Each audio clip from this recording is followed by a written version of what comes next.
and welcome to Own It. Self-awareness leads to self-development to self-mastery. It's your life, own it. My name is Marisa Bludon. I am so excited to be here with you. It's the top of the week. And we can start this week off strong and finish it strong. Taking center stage and owning it with me is Teresa Palmer, Hi. Pastor Dwayne Irvin, Dr. Jeffrey E. Berger, Nathaniel X. Ross, and Jacqueline Lulu Brown. Hey, did I get everybody? Got to make sure we're all in here. How's everybody doing? Good. Fabulous. Oh my God. I thought I saw Sabine. Oh, wait a minute. Where is she? No, she's not in here. She was here, but I don't know how she got off, but that's all right. If she comes back in, we'll just bring her on in. So listen, how is everybody's weekend? How's everybody doing? Wonderful. Good. Doing great. Absolutely blessed. Yes. So listen, we're at the end of March. We've been talking about leadership of self, telling our stories to inspire others and to influence others. And so I just want to touch base and say, how are you guys doing? So we're talking about this in the perspective of the idea of it and how effective it is. But how are we personally applying the things that we've talked about this month? How are we personally applying it? And listen, we got a full house, so let's just pay attention to our time and be considerate. But we're going to talk. We're going to start, of course. Teresa, you're up first. How do we apply this? So my biggest thing is I can't tell someone else to do something if I'm not doing it myself. And oftentimes when I speak, it's echoing back to me as accountability. Marisa, are you doing this? And how well are you doing it? So Teresa, talk about how the things that we spoke about this month and we've shared with our audience, how do you apply them to yourself and the results that you get? Welcome, everyone. Thank you for joining us, those live and listening to the replay. I think it all comes back to ourself. It all starts with us. And by self, I mean our self, our inner knowing, who we are, and that we have to do the inner work. I think too often we try to get things and we want that instant gratification. Right? I know there's a lot said about manifestation, where there's a lot of misconception about it, where you're supposed to think something and then it materializes. Well, that's not how it works in any way, shape, or form. You have to do the inner work. You have to know who you are. You have to know what triggers you. And that's one of the things that sometimes is hard to work on, because you may be someplace, or you may be speaking someplace and something comes up that triggers you. Well, at that point, you have to recognize that that's a trigger and you have to deal with it. You can't let that take over. It's kind of the same thing with personal opinions. Somebody may be talking about something on a podcast, or you may be a guest on something, and you have a very different outlook, perhaps, or other people have a different outlook. Well, it's not about your opinion, it's about what you're sharing for other people. And again, that's knowing yourself, knowing who you are, what triggers you, because we all have triggers. We all have triggers. We just really can't act on them, especially in a public place. And I think sometimes that gets forgotten. I've listened to podcasts where people rant and rave, and they don't realize that you don't know, number one, who's listening, who may be in that audience that perhaps could help you with something, but now they're listening to your rant and rave and you've turned them off. So you've lost either a potential client, potential mentor, potential help. You've lost something. At the very least, we don't realize it, but then we look foolish. We don't come off as being professional people. So I would say we always have to practice what we preach. It starts within us, and we have to know who we are, what triggers us, and what we're about, and then take that into the outside world, being mindful that it's not again about us, it's about the people that we're here to help. Thank you. No, awesome, really good. We talk about that, right? Those triggers, and that's what It's Your Life, Own It is all about. It's about, just like I said at the top of the show, it's about self-awareness. You gotta know, so that when those triggers, and I call them traps and snares, right? When they show up, you have what? Done the self-development enough so that you operate in self-mastery. And mastery means not perfection. Mastery means that when that trigger happens, you're already aware of it. So you already aware doesn't mean that you are going to not be caught off guard. Does not mean that. That's where the mastery comes in, right? That it happens, you weren't expecting it, but you know how to come back, right? You had to bounce back. And I talk about a speech that I was delivering during the Toastmasters event where it was so personal to me. It was my first conference that I was doing, and it was so important to me, to the point where I almost felt like when I was speaking about it, that I didn't feel authentic. And a lot of that came from me having, trying to use cue cards to make sure I remember everything instead of operating in my natural flow. And as a result, I crashed right in front of them. And the audience, my fellow Toastmasters, they were shocked because they were used to me showing up at a certain level and my delivery style being on a certain level. And they were shocked at my performance. And I wasn't shocked. I wasn't surprised at all because it meant so much to me. And I just wanted, and in the midst, I was within conflict with myself. I was trying to do what other people said you had to do, have the cards and study this thing out and practice. Well, I'm not one of those people that speak that way. I speak off the cuff with excellence. When you get me in too much of a preparatory place, I start losing it because I feel like I'm not being authentic. I'm not being true. I'm being practiced. And so we do have to know how to navigate through the triggers. And that comes from, listen, again, it goes back to know thyself. Like you said, Teresa, you have to know yourself well enough that when something comes in to try to get you off kilter, to question you or cause you to question yourself, that whole self-development, that thing that you do by yourself as you do those personal analysis, that SWOT, that assessment of who you are and what you're about. Remember, we talk about core values. The core values are your guiding principles. That's why you got to know what your core values are, because they set your boundaries. They teach you all of these things. And so that's the self-development part that prepares you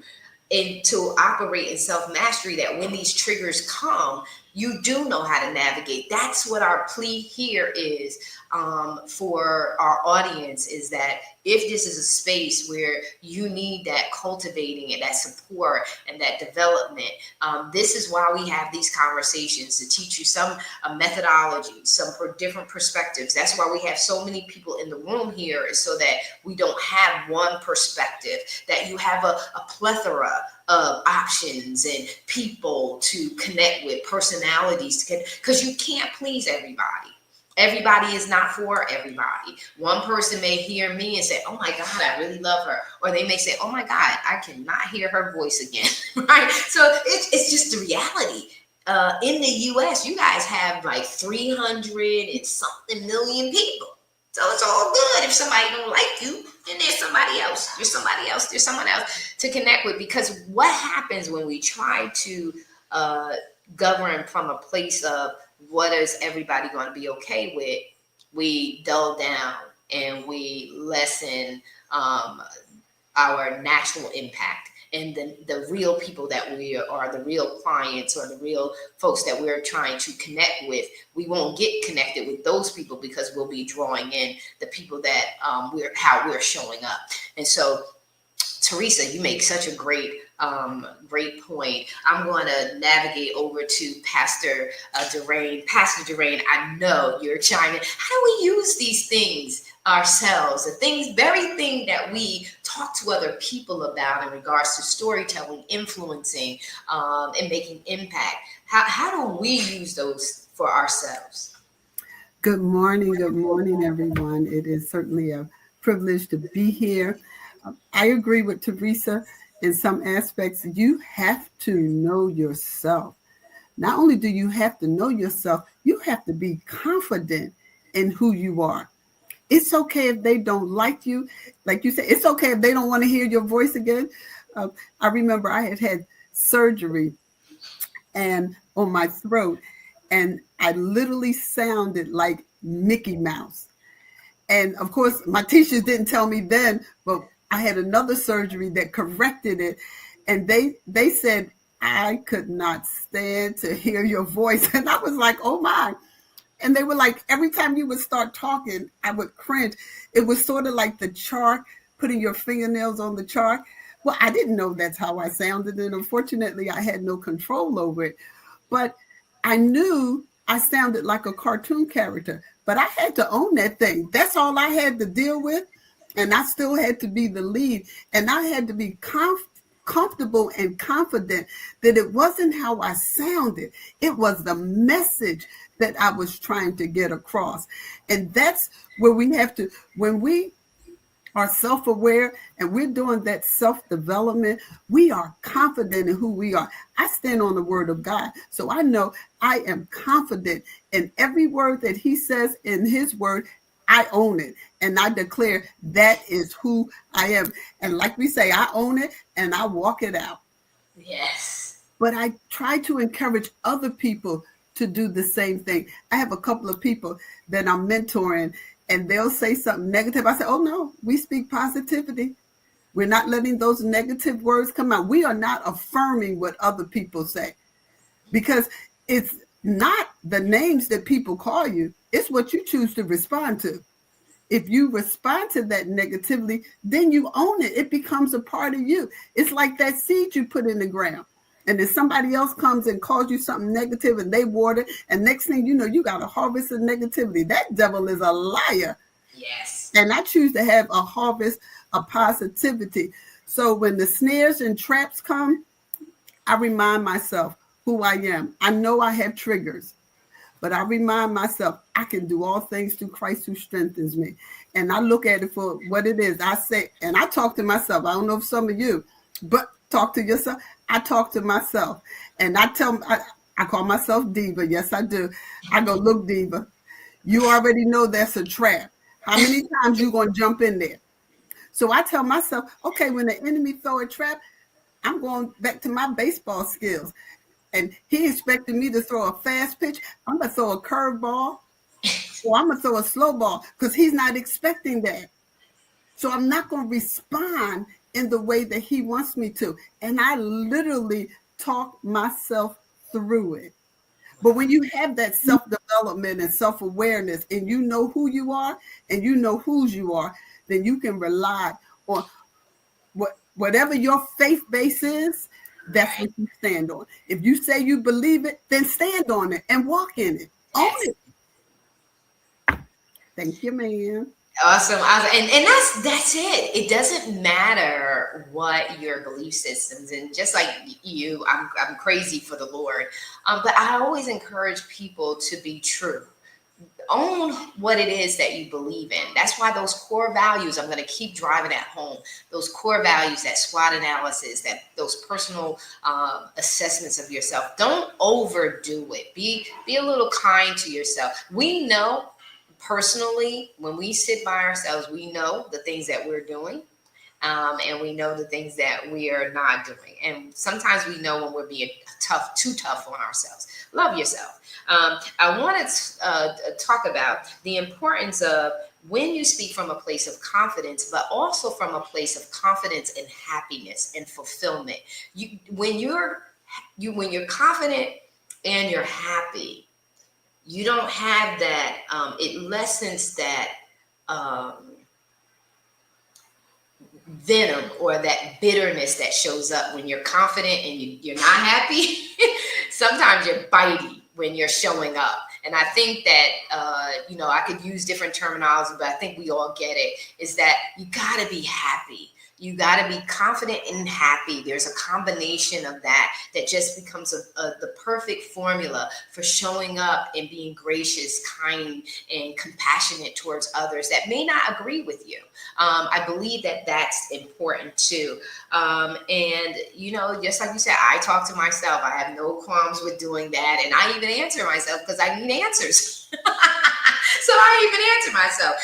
And I have a ball doing it. So when I show up, I'm confident, but I also am happy. And when we're doing that, we come from a place of love. We're not coming from a place of attacking. We're not coming from a place of we got it all together, because I don't have it all together. Right in front of that Toastmasters, my fellow Toastmasters, I had to pull myself together. I had leaned in to one of my very good friends and I said, girl, I just want to sit down.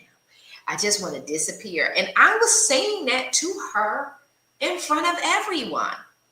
But there's something about being authentic. There's something about being true to self. There's something about being vulnerable and not being embarrassed about failure, because failure it helps us to grow. And it also too helps us to not feel ashamed when something else happens, because life is going to keep on happening. And we've got to get to a place where uncomfortable things are not so drastic or not so traumatic, where we can't bounce back, because we need bounce back. So right in front of them, I bounced back. I bounced back and I shifted from looking at cards and saying, look, this is my baby. Take center stage is my heartbeat.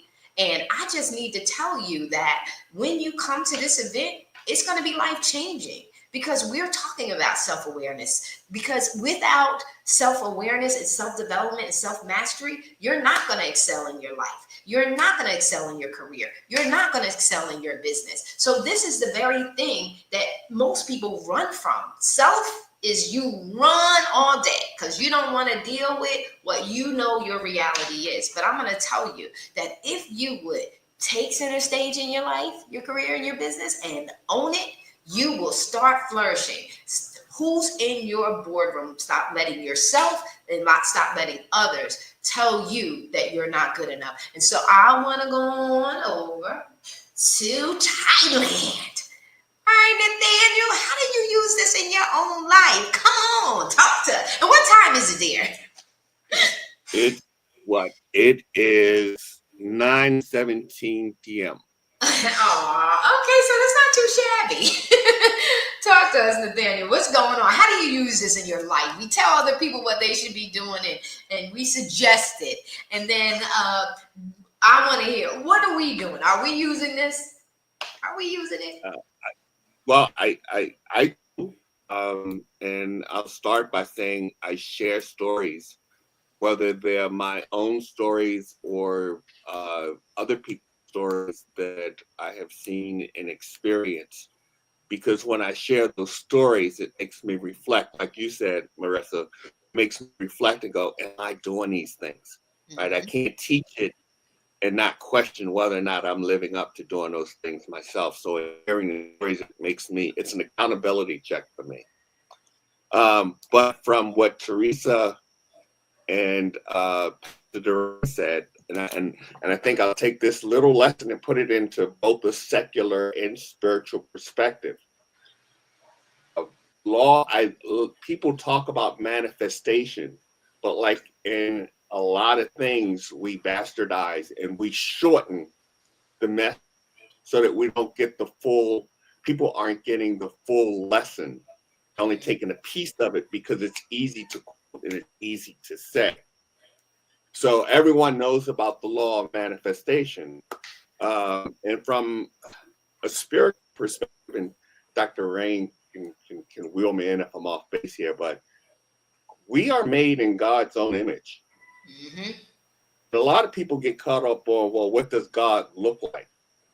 And I think in terms of when we're talking about image, he gives the power to speak things into existence. And that power to speak things into existence is both negative and positive, because those are the two forces of the universe. And people are constantly speaking things into existence. And that law of manifestation is real clear. It's 4 steps to it. You think about something, you write about something, you speak about something, but you have to put that 4th step in places. You got to put the action behind it in order to put it into existence. And, you know, that's where I think we get a little lost with some of the people in the manifestation part of it, is what the action behind it. Because if I want to change, I can think about it, I can speak about it, I can write about it. But if I don't put the action behind it, it's never going to happen. And putting that action is what brings it about for me.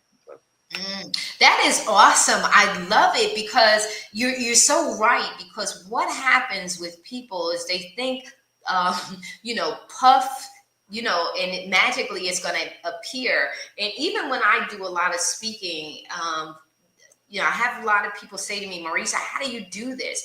And I've often said, you cannot rub me like a Buddha and think this is going to transfer. You've got to do the work. And you've heard me say over and over, I love people. I love everyone that God has assigned to me. And I am praying for you all. Trust me, I am, with my whole heart and with diligence am I praying for you. But at the end of the day, you've got to do the work. And you'll hear me say, I don't like coaching.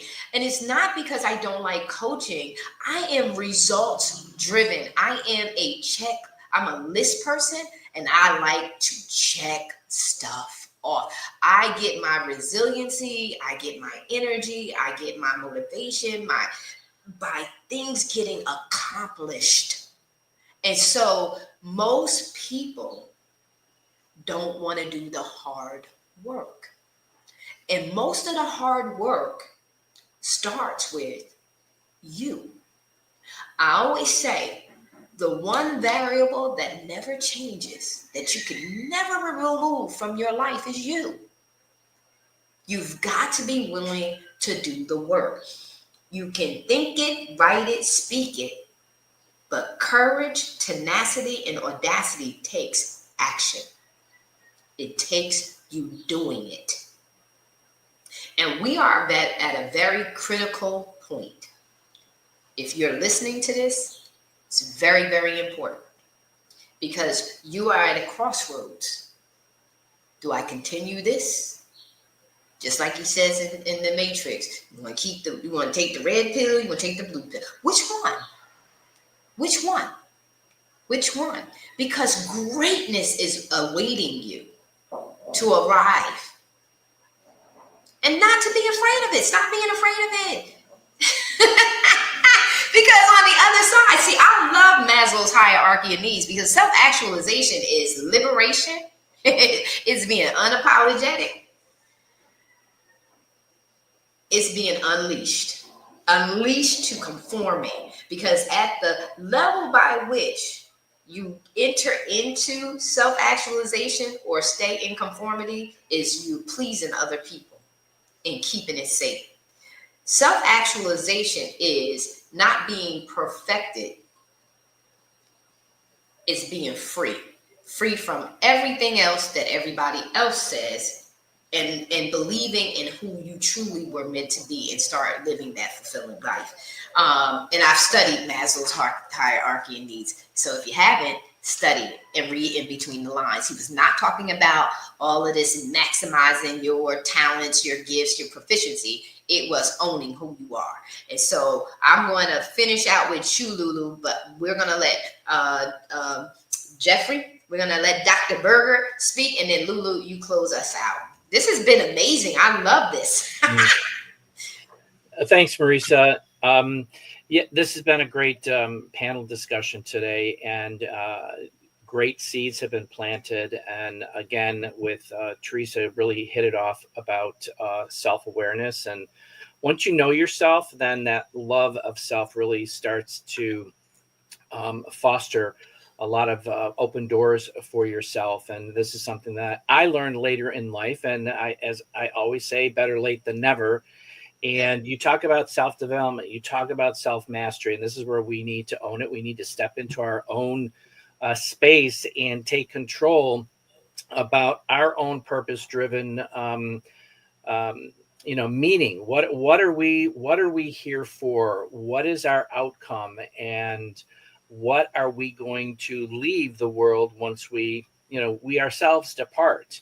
And it's all really for the betterment of humanity is what I am driven by. What changes can I make to help people grow from where they are? And you talked about being, comfortable in your uncomfortable zone. It's really stepping beyond that comfort zone where growth really happens and it really occurs. And if you can embrace that, those reactions of uncertainty and learn from that.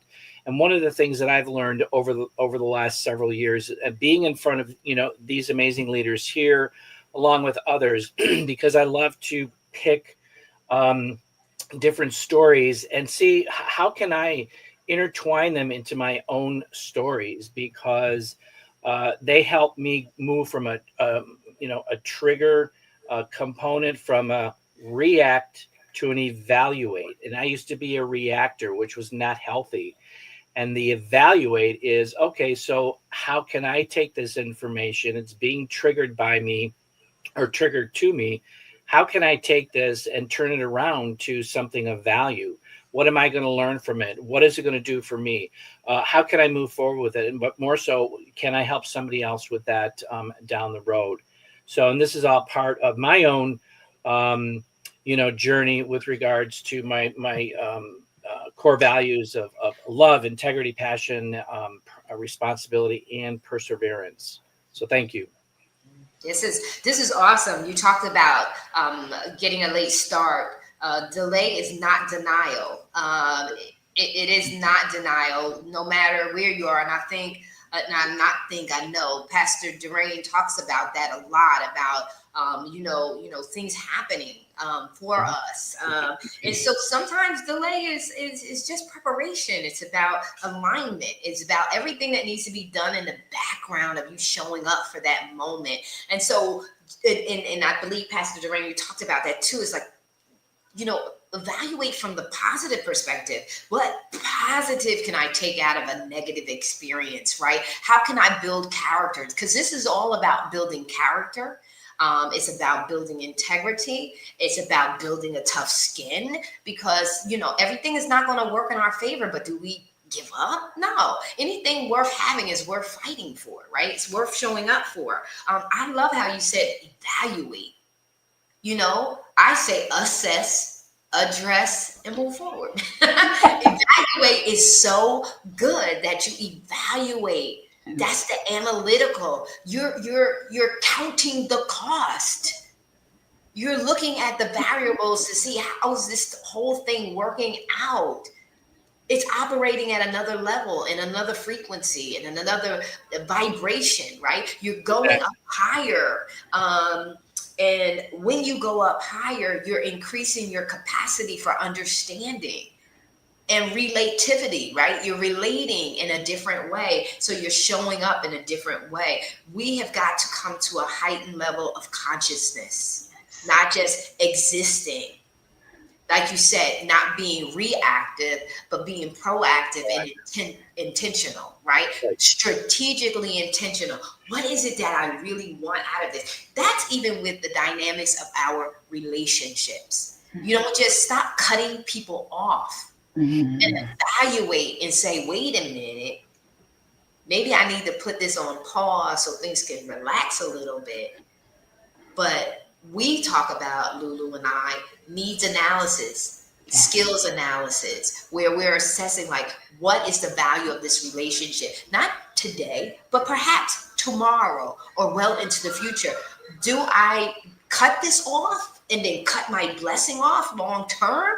Or do I sit and pause? Like when we cook, we don't cook. Some things we cook straight up, right? Some things have to go through a process in order for us to get the maximized flavoring, right? So we marinate our meats. Sometimes we marinate our vegetables, right? We let them sit in a sauce for a while. So sometimes that's how we have to do with ideas. That's Mhm. sometimes we have to do with people, situations. We have to start thinking in a bigger way if we want bigger outcomes. So Lulu, we're at the top of the half hour. I don't want to keep the people any too much longer, but will you close us out? And I'm letting her close us out so just to yield back time to the people. That's all. And so love you. Lulu, close us out with your thoughts. Thank you so much. Everyone has really provoked thought and said some profound things that our listeners can actually walk away with. And so I would add that it starts by looking in the mirror first. And I know, we've all kind of touched on this, but if you think about it, sometimes we're looking in the mirror to see how we look physically. And it takes looking in the mirror to say, well, am I really being true? Because we're talking about how do you apply what you give to others to yourself. So you have to ask yourself, am I really applying it? And can I see it? Can I see it when I look at myself, when I come out of myself and look at myself from afar? Do I really see that I'm doing that? And it's kind of like I'm going to tap on to preparing for the meal. So when you're preparing the meal and you sit down, are you eating the meal that you've prepared, or are you only sampling it because you want to sample what's convenient for you versus eating the whole meal that you've prepared for everybody else? And know that this is not a performance. We've all talked about the reality of when you're the deer in the headlights. And if you haven't been, you will be at some point in time.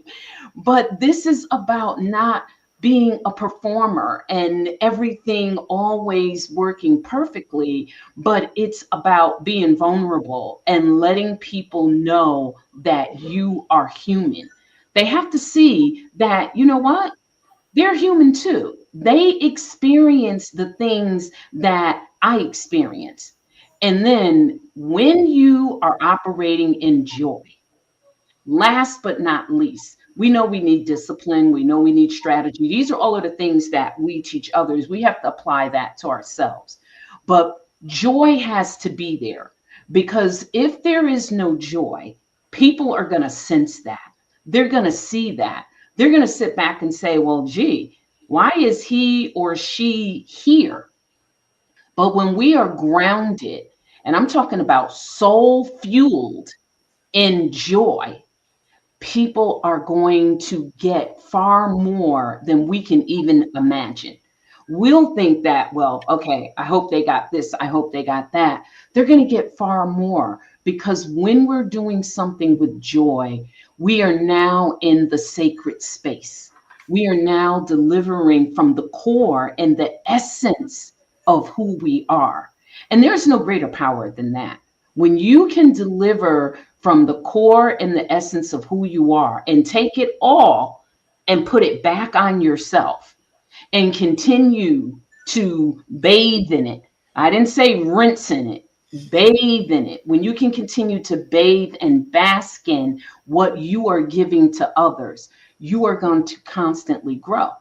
And Marisa, when you talked about going higher, you're going to be in those elevated dimensions. You're not going to be in that low dimensional thinking and that low dimensional mindset, but you're going to be in that higher dimension. And guess what? When you're there, you can't help but bring other people up with you. Yes. Thank you so much. That's so good. So good. I'm going to say this. You can say whatever you want about Michael Jackson. But let me tell you something. He broke so many records and did so much and had so much, unleashed potential that he fully operated in it. He said in his song, when talking about change, he says, I'm starting with the man in the In mirror. the mirror. Yes. Yes. I'm asking him to change Change his ways. ways. And so I will leave with that, but I'm going to also talk about joy. When you are in a place of joy, you're operating from a place of love. Mm. You're operating from a place of love and inviting others in to feel that love. And when we are serving people, we have to serve from a place of love, because that is what's causing purified change. And that is what keeps the heart of the leader pure, is that they're operating from a place of love. And so I just want to say that I love you all. I do. I think about you all day. And I get so excited when we're getting ready to come on and all of that other good stuff. And I just want to say thank you so very much. You guys are a phenomenal team.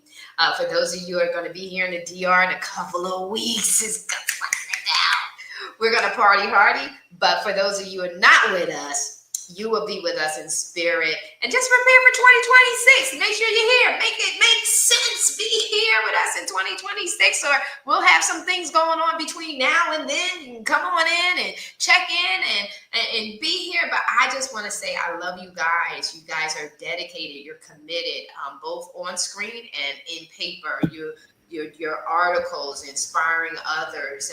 Teresa going the extent of creating videos within the magazine so that you're not just reading her words. Those who don't see her live, you're actually getting to hear her voice and getting to connect with her. So I just want to say to you all, Nathaniel, you committed. You're coming to us and totally it's night, it's morning, and you're here. And so thank you so very much. And you and I need to connect because we got to get some things moving forward with you. And so love you guys. And thank you so very much. You guys take care. Be blessed throughout the day. Marisa, can I jump in for a quick minute? Yes. Nathaniel, we are praying for Thailand and all that you guys have gone through with that earthquake. Please know that you are in our thoughts and prayers. It's good to see you and to know that you and your family are okay, sir. Be encouraged. Yes. I didn't even know y'all had an earthquake in Thailand. 7.7. Yes, ma'am. Ooh. Serious damage. Woo. Well, actually, I'll tell you guys backstage. All right. Thank you so much. All right. We are out, guys. Bless you.